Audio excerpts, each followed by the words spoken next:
What's up, Kansas City? This is Serenity, and today our guest is Jeanette Powers, local poet and author. How are you doing today, Jeanette? I'm very well. Thanks for having me today. You've been doing poetry about how long? Well, I started writing when I was 9, but I would say I wasn't really understanding what I was doing until I was about 18. So that's 20 years now. Oh, wow. Definitely a Yeah, veteran. yeah. I first hit the open mics and I moved to Kansas City at 17 on my own. First thing I did was go find a poetry reading, and that first day I went, "Oh, I have no idea what I've been doing up to this moment." I saw what the city had to offer and what poets were doing, people who'd been working a really long time, and it just set my heart on fire for poetry. I've never stopped since then. Wow. Who would you say are some of your inspirations as far as poetry? Do you have any local, national? Well, local, it's easy to say. I remember the very first poet I ever saw. His name is William Peck. I work with him to this day Yeah, I know. at the Well, Arts Bar. Yeah, and he still is involved in the poetry scene. And I saw him and his performance, his creativity, his authenticity, his story was just an inspiration to me. And then I began reading poetry in earnest. I had never really read it on the page before that, but meeting those poets, that's what they did. That's what you were expected to do. And so Pablo Neruda, Sandra Cisneros, most especially Wisława Szymborska, who's a Polish poet. say that again. It's so good. Wisława Szymborska. Oh, okay. They have a pronunciation guide in the front of her book. Oh, okay. But she won a Nobel Prize in poetry because she survived 2 world wars in Poland. And she's written about it. And so it's just this really intense poetry about, some of the worst horror a person could face. And then also just the redemptive spirit that she has is what makes her stand out to me so much. And, a lot of other artists, Jonathan Safran Foer, Frida Kahlo, Vincent van Gogh, have inspired me, Flannery O'Connor, even in my work. And then performance poetry, wow, that's just been the last few years that I've really started learning about that, and I just soak up every bit I can. So you also paint as well, right? I am a painter, yeah, for many, many years. I love to paint. Okay, I remember you said the Vincent Van Gogh, and that's why I was like, okay, Yeah. it's tied in that. So you have a book that you've already written. When did you publish that book? 2012, Write the Future Press put out my first book of poetry, Absolute Futility. It's a pretty good-sized book because it really encapsulates that 20 years, well, at the time, 18 years worth of work. And I pretty much took everything I really felt I wanted to move forward with and present as my work. And then Spartan Press is putting out my next book, and that's exclusively the last 2 years worth of work. So it's a much smaller book. But And when is that going to come out? it comes out in January, and it's going to be called Earthworms and Stars.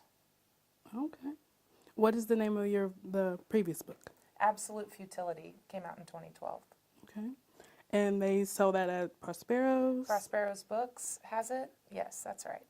And they're on 39th Street, right? Yeah, 39th and Bell, Kansas City, Missouri. Okay. So what upcoming projects do you have going on right now, besides the book? Well, the book is almost done, and my main focus for the next year, aside from slam poetry and working with the slam team, is I have this really strong belief that Kansas City needs a paradigm shift in the way of thinking about poetry. Most of the time we have a feature with an open mic, but what I want is to have just showcases. So I've been bringing in nationally recognized poets through Poetic Underground and giving them showcases. So each showcase has 2 local poets and then the nationally featured poet. And there's no open mic associated to it. It's like an hour-and-a-half show, and it's on weekend nights, and it's designed, hopefully, to really inspire Kansas City to see poetry in a different way, to take it from the page and see it on the stage. And I really think that Kansas City's in for a real treat. I have Pages Matam in January, who's on the slam team that won National Poetry Slam last year. Yeah, I've So heard I'm of it. I've heard of him. super excited for Pages. We have Alexander Dang, Clementine Von Radix coming in February, and I'm working with a lot of other people right now.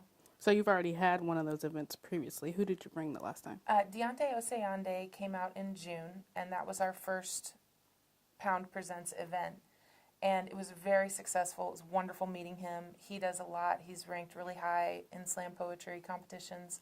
He's a big part of the Rust Belt Poetry Slam Invitational that we'll hopefully be participating in this year. And then I also did one of local poets also, because there's a lot of local poets that can get a showcase and deserve a showcase. I want to keep doing that too. Mm-hmm. People who've been contributing for many, many years in Kansas City.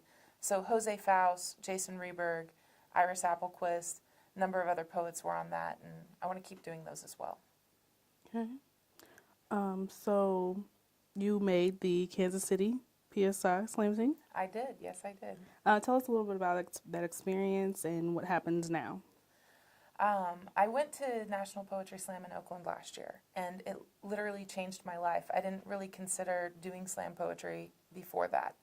But when I saw what was going on out there and that environment, I wanted nothing more than to be part of that. And so I wrote all new material, memorized all my poems, which is something I hadn't done before. Yes, which takes a lot of time. It sure does.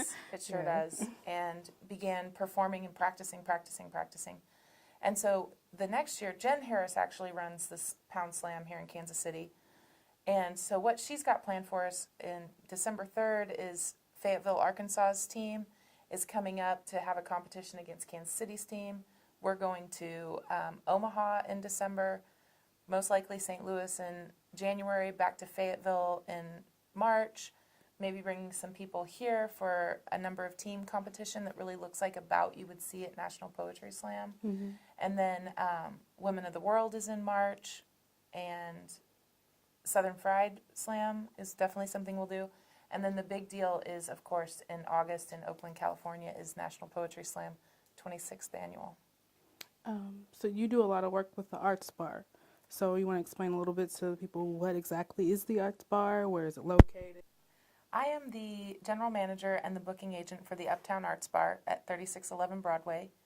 And that's owned by Greg Patterson. I'm very fortunate to be joining him in this endeavor because what we do is 70 plus original live performing arts events a month. Very little of that is music. Most of it is plays, burlesque, screenwriters, improv, comedy, poetry. Basically anything you can think of. Magic shows. We've had so many different amazing events on that stage. Everything the original creation of an individual or a group of individuals. Storytelling, all kinds of things. And so it's just a joy every day to go to work. Everyone I work with who's on that stage is literally pursuing their life passion. And so I'm just really, really thankful to be able to be there and be part of that and give that opportunity to so many artists in Kansas City. And, I'll take anybody, but mostly it's Kansas City artists. Okay. So since you've been doing poetry for a while, what would you say to a person who is new to the poetry scene or maybe a young poet, anyone who's starting to get into writing since you already have a book, or maybe even performance since you are moving into that now? Wow. There's a thing we say at the readings, remember why you wrote it. I remember you saying that one time before. Yeah, remember why you wrote it. And just remember it's about you. It's about your experience. Your experience is the one thing no one else can ever have, right? Unless you give that to them. And people talk about what's original and what's this. I say don't even worry about this because there is no question that you're an original. Your perspective is original. And man, that's the most important thing to me. And focus on that and follow your passion and can't go wrong. Okay. So how would one get in contact with you? Where would they find you? Are you on Facebook, Twitter? I have a Facebook account. That's a good way to find me, Jeanette Powers. You can look up Poetic Underground and reach me through that's a fan page. So those are both good ways. My email address is uptownartsbar@gmail.com, so that's really easy to remember. I have a website. You can Google me. I have a website and stuff like that. Oh, okay. So you Google, you on the Google? I'm Googleable. Yeah, you're Googleable. And it's Jeanette, Jeanette, and then Powers as in magical. Oh, magical powers. And you also go by, what's your other name you go by? Well, some people call me Sparkle Princess. I'm trying to get people to change it to Sparkle Pony because I have the pony dance that I like to do. And you got the tattoo, right? And I got the tattoo of the horse. But people call me whatever they want. I respond. Sparkle. that started because I call everybody Sparkle instead of Sweetheart or Honey or anything like that. I always say, hey, Sparkle, how you doing today? And somehow that got changed into my nickname. Well, thank you for your time, Jeanette. Thank I you. appreciate it. Thanks, everyone, for watching. This is Serenity, and I'm reminding you to spit your piece. I'm IFBB Bikini Pro Cat Williams, and when I'm not working out in the gym, I'm searching the web on Cascade Media and What's Up Kansas City. So make sure you check them out.